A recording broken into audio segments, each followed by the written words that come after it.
teach these kids to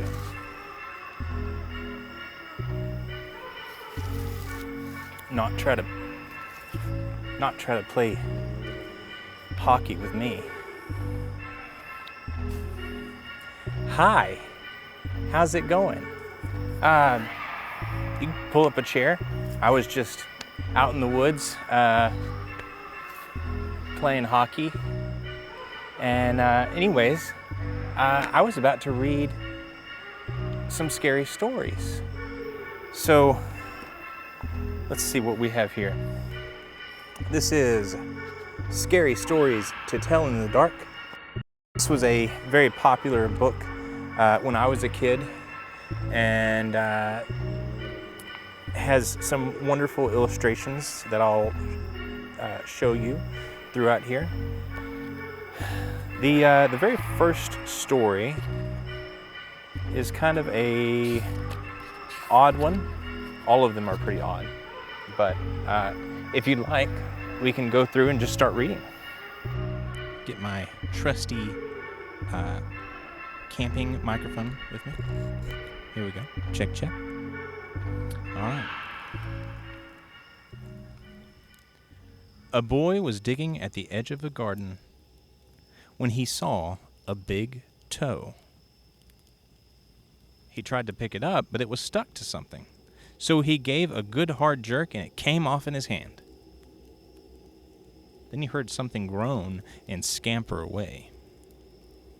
The boy took the toe into the kitchen and showed it to his mother. "It looks nice and plump," she said. "I'll put it in the soup and we'll have it for supper." Bit of a strange supper. That night, his father carved the toe into 3 pieces, and they each had a piece. Then they did the dishes, and when it got dark, they went to bed. The boy fell asleep almost at once. But in the middle of the night, a sound awakened him. It was something out in the street. It was a voice that called to him.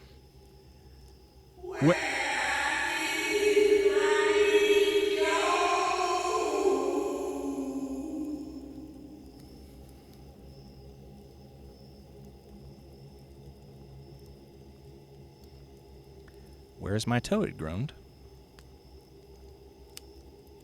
When the boy heard that, he got very scared. But he thought, "It doesn't know where I am. It will never find me." Then you heard the voice once more, only now it was closer. "Where is my toe?" it groaned. The boy pulled the blankets over his head and closed his eyes. "I'll go to sleep," he thought, "and when I wake up, it will be gone." But soon, he heard the back door open. And again, he heard the voice. "Where is my toe?" it groaned. And then the boy heard footsteps move through the kitchen and into the dining room, into the living room, into the front hall. Then, slowly, they climbed the stairs. Closer and closer they came. Soon, they were in the upstairs hall. Now they were outside his door. "Where's my toe?" the voice groaned. His door opened.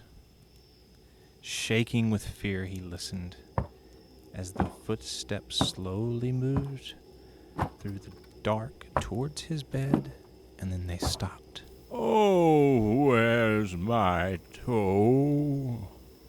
the voice groaned. "You've got it!"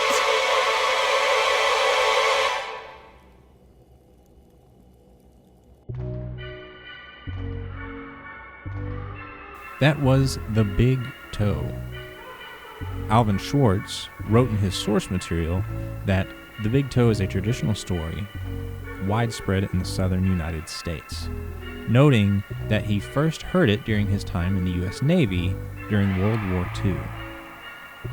The big toe is a variation on what has become blanketly referred to as golden arm stories. Mark Twain famously described the golden arm as a great example of how to tell a story well.